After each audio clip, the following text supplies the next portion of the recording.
Hello everyone, welcome to the channel Statistica Hub. तो हम 2021 के पेपर के ऊपर बात कर रहे थे। तो हमने क्वेश्चन नंबर 1 से लेके क्वेश्चन नंबर 27 तक डिस्कस कर लिए थे। और हाँ, तो आज के वीडियो में हम बात करेंगे क्वेश्चन नंबर 28, 29 एंड 30 के ऊपर। ठीक है, आज हमारा है डे 13। ओके, तो हम स्टार्ट करते हैं हमारे क्वेश्चन नंबर 28 से। तो क्वेश्चन नंबर 28 को देख के पता चल रहा है कि काफी सिंपल सा क्वेश्चन है। यहाँ पे हमें क्या गिवन है, एक सिस्टम ऑफ इक्वेशन गिवन है। उसके बाद इन्होंने ऑप्शन दे रखे हैं कि हम ए की किस वैल्यू के लिए। ठीक है, यहाँ पे देखो ए हमारे पास एक स्केलर है, that is unknown. A is unknown. ठीक है, इस अननोन वैल्यू ए की वैल्यू हमें फाइंड आउट करनी है, सच दैट उस पर्टिकुलर वैल्यू पे हमारे पास इस सिस्टम के कितने सॉल्यूशन होंगे, इसके ऊपर बात करना है। ठीक है, तो सिंपल सा रूल है कि हमारे पास कोई भी सिस्टम दे रखा है like a x equal to b. ठीक है, suppose we are given the system like a x equal to b. In that case हम क्या करते थे, एक आर्गुमेंटेड मैट्रिक्स बनाते थे, that is something like a b. ठीक है, हम ये करते थे, इसके ऊपर हम काम करते थे, रैंक वगैरह देखते थे। ठीक है, उसके ऊपर ही हम यहाँ पे बात करेंगे। सो लेट्स स्टार्ट। तो सबसे पहले आर्गुमेंटेड मैट्रिक्स बनाता हूं मैं। So that will be like a A 0। Okay, और यहाँ पे है 1, यहाँ पे ए माइनस 1, और अगली टर्म हमारे पास क्या होगी, दैट इज ए माइनस 2। और बी मैट्रिक्स के साइड में क्या है हमारे पास, A plus 2, okay, A minus 4, okay, and minus 8। ठीक है, कुछ ये गिवन है हमें। तो हमें क्या करना होगा, इसको रो इक्वेशन फॉर्म में कन्वर्ट करना पड़ेगा। उसके लिए हमें क्या करना होता है, उसके लिए हमें ये वाली टर्म को जीरो करना होगा, ये वाली टर्म को भी जीरो करना होगा, एंड सो ऑन, इस फॉर्मेट में चलेगा। तो अगर मैं R2 को रिप्लेस करता हूँ a times R2 minus R1, ठीक है, तो यहाँ पे a हो जाएगा, ये हम सब्ट्रैक्ट कर देंगे, जीरो हो जाएगा। तो R3 को मैं रिप्लेस करता हूँ R3 minus R1, in that case I will be getting zero here. Okay, so let's start. तो इसको मैं सोल्व करना स्टार्ट करूं, so this will be like, first row तो सेम रहेगी, ए 0 और a प्लस 2। ठीक है, उसके बाद सेकंड रो को मेरे को a से मल्टीप्लाई करना है और ऊपर वाली रो सब्ट्रैक्ट कर लेनी है। ठीक है, तो a से मल्टीप्लाई करूंगा तो a minus A that is 0। यहाँ पे a स्क्वायर माइनस a हो जाएगा, सो a minus 1, something like this. ठीक है, कॉमन निकाल लिया मैंने। उसके बाद क्या है, इसको a से मल्टीप्लाई करेंगे, इससे सब्ट्रैक्ट करेंगे तो फर्क पड़ेगा नहीं, a माइनस 1। ठीक है, इसको मैं लिखूंगा, तो इसको भी a से मल्टीप्लाई करेंगे, तो इसको मैं यहाँ पे करके देख लेता हूँ कि a square minus 4a minus a minus 2। तो ओके, तो मेरे पास ये सोल्व किया गया, a square minus 5a minus 2। ठीक है, उसके बाद थर्ड रो के ऊपर बात करूं, so that will be 0, a minus a is 0 और this minus 0 is a minus 2। ठीक है, रो इक्वेशन फॉर्म में आ गया है हमारे पास। इसके बाद क्या था, ओके, इधर मैं सब्ट्रैक्ट करना भूल गया, सो माइनस 10 हो जाएगा, ये माइनस 10 माइनस a। ठीक है, इसके बाद हमें क्या करना है, ऑप्शंस को चेक करना है, किस ऑप्शन के लिए क्या होगा। तो यहाँ पे ऑप्शंस को देखो, टाइम वेस्ट ना करते हुए सीधा देखें कि ऑप्शन नंबर सी और डी में अगर तुम देखोगे तो यहाँ पे ए की एक पर्टिकुलर वैल्यू दे रखी है, A equal to minus 2, A equal to minus 2। दो ऑप्शन है, या तो कोई भी नहीं होगा, ऐसा भी हो सकता था, लेकिन चेक कर लेते हैं इसके ऊपर, क्या पता इन दोनों में से एक जस्टिफाई कर जाए।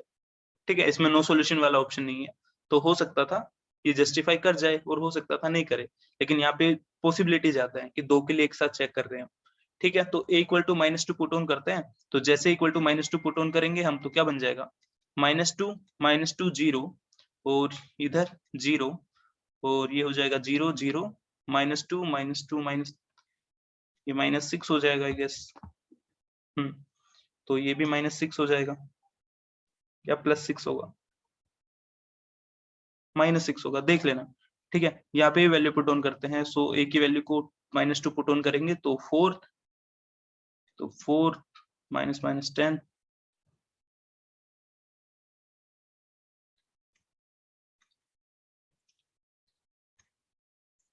12। उसके बाद हम यहाँ पे पुट ऑन करेंगे, so minus 4 and 0 and here we are getting minus 8।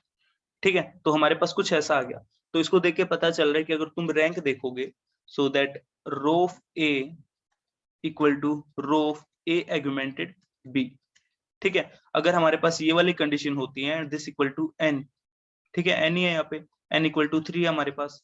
ठीक है, इन दैट केस हमारे पास यूनिक सॉल्यूशन होता है। ठीक है, तो हमारे पास ऑप्शन अगर सी के ऊपर बात करूं तो a इक्वल टू -2 के ऊपर हमारे पास यूनिक सॉल्यूशन मिलेगा। So we are getting option C as our answer. ठीक है, तो काफी सिंपल सा क्वेश्चन था, बेसिक डेफिनेशन थी और we can say basic understanding थी, कुछ नहीं था एज सच, कुछ भी डिफिकल्ट नहीं था। ठीक है, अब बात करते हैं क्वेश्चन नंबर 29 के ऊपर। तो क्वेश्चन नंबर 29 हमारे पास रियल एनालिसिस है, जो कि काफी सही क्वेश्चन है। ठीक है, थोड़ा बहुत मतलब अंडरस्टैंडिंग का है, कुछ करना नहीं है इसके अंदर भी, तो इसके ऊपर थोड़ी बात कर लेते हैं। तो इन्होंने बोला कि मैंने एक सीक्वेंस दे दी an, ठीक है, n रनिंग फ्रॉम 1, सीक्वेंस बोल रही इसने। उसके बाद इसने बोला कि इस सीक्वेंस में जितनी भी टर्म्स होंगी वो सब पॉजिटिव होंगी, ग्रेटर देन इक्वल टू 1। ठीक है, then which of the following implies the divergence of this thing. ठीक है, डाइवर्जेंस के ऊपर बात कर रहे हैं।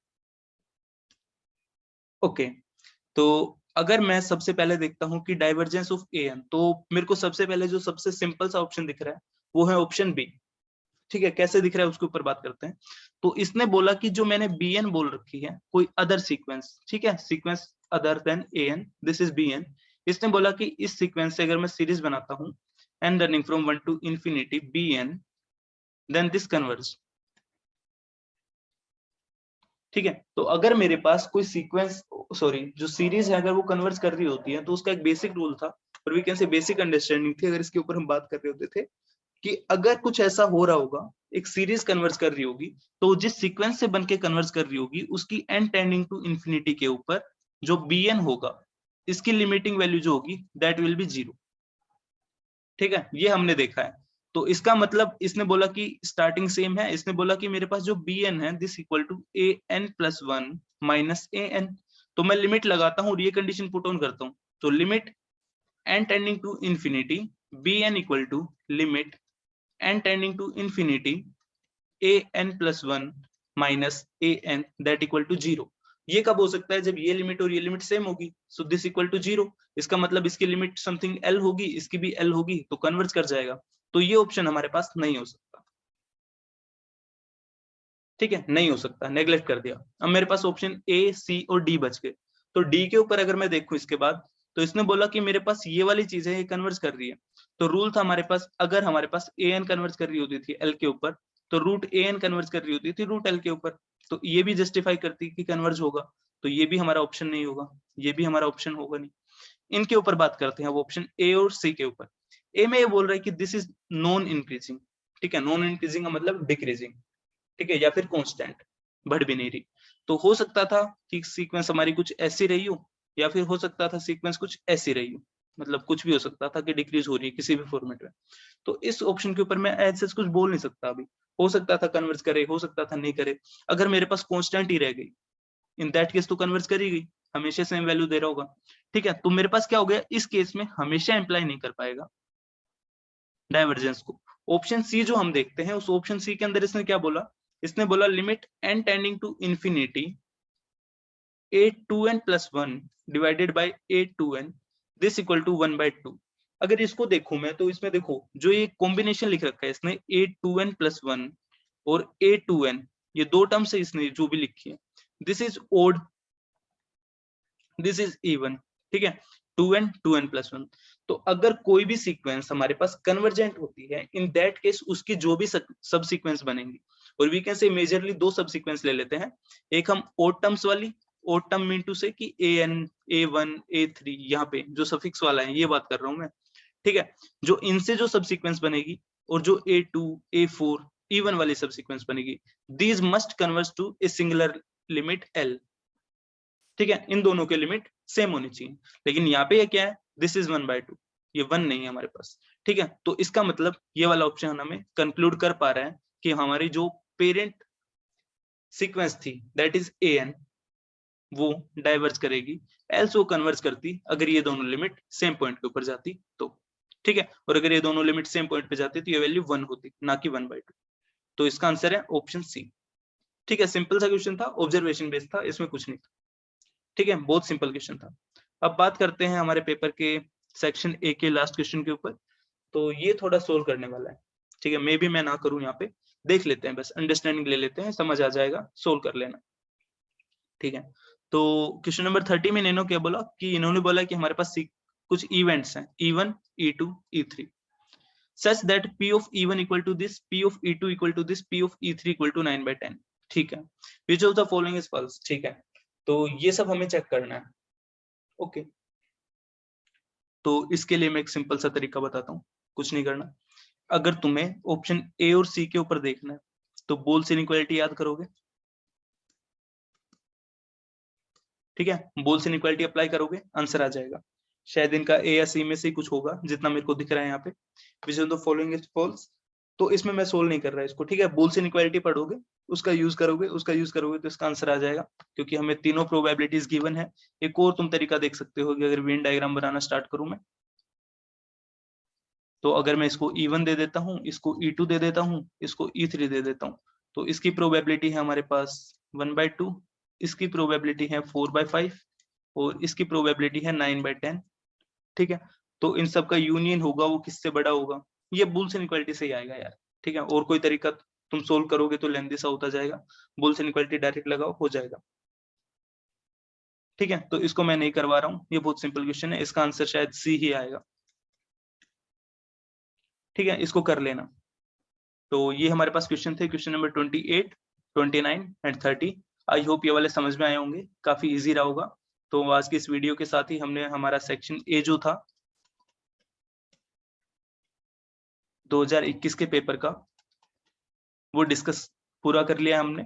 सारे क्वेश्चंस देखे, क्वेश्चन 1 से लेके क्वेश्चन 30 तक, ठीक है। एक दो क्वेश्चन ऐसे रहे होंगे जो काफी सिंपल थे, तो बस उनमें मैंने बता दिया था कि कैसे करेंगे, करना तो मैं खुद से था। तो आई होप ये 30 क्वेश्चन जो मैंने समझाए हैं ये आपके लिए हेल्पफुल रहे होंगे, आपको टॉपिक्स की अंडरस्टैंडिंग मिली होगी। और सबसे मेजर पार्ट जो मैं बताना चाहता हूँ वो था कि क्या था कि सारे क्वेश्चन FMS या फिर 12th लेवल मैथ्स के ऊपर सोल्व हो गए। तो ये जो 30 क्वेश्चन थे उनमें से 10 क्वेश्चन थे 1 मार्क्स के, और जो 20 क्वेश्चन थे वो थे 2 मार्क्स के। This gives us 20 into 2 that is 40, this gives us 10, this is 50 marks, ठीक है। तो सेक्शन ए में इन 50 नंबर में से ऐसा कुछ भी नहीं था जो बहुत ही डिफिकल्ट रहा हो। सो अगर तुम सीरियसली ध्यान से पढ़ते हो, मतलब प्रॉपरली एक प्रॉपर फॉर्मेट से एक तरीके से पढ़ते हो, तो ये 50 मार्क्स में से आराम से तुम 45 तक भी स्कोर कर सकते हो, ठीक है। एज सच हमने देखा है कि कोई भी क्वेश्चन डिफिकल्ट नहीं था, और कोई भी क्वेश्चन ऐसा नहीं था कि जो बहुत लेंथी रहा हो या फिर जिसमें बहुत टाइम लगा हो, ऐसा कुछ भी नहीं था। तो ये 50 मार्क्स था, ये बहुत इजी था। अब इसमें अगर मैं कट ऑफ की भी बात करना चाहूँ, तो अगर जो हमारे पास SC ST हो गया है उसके लिए कट ऑफ समथिंग लाइक 22 से 25 मार्क्स तक जाती है, ये थोड़ी वेरिएट कर सकती है, ठीक है। उसके बाद OBC के ऊपर अगर मैं आता हूँ, तो OBC के ऊपर कट ऑफ समथिंग लाइक 32 या 33 to 37 कुछ ये कट ऑफ रहती है। उसके बाद EWS के ऊपर बात करते हैं, तो उनके ऊपर कट ऑफ मैं मान लेता हूँ लाइक 45 to 50 होती होगी, ठीक है, ये मेरे को एग्जैक्ट याद नहीं है।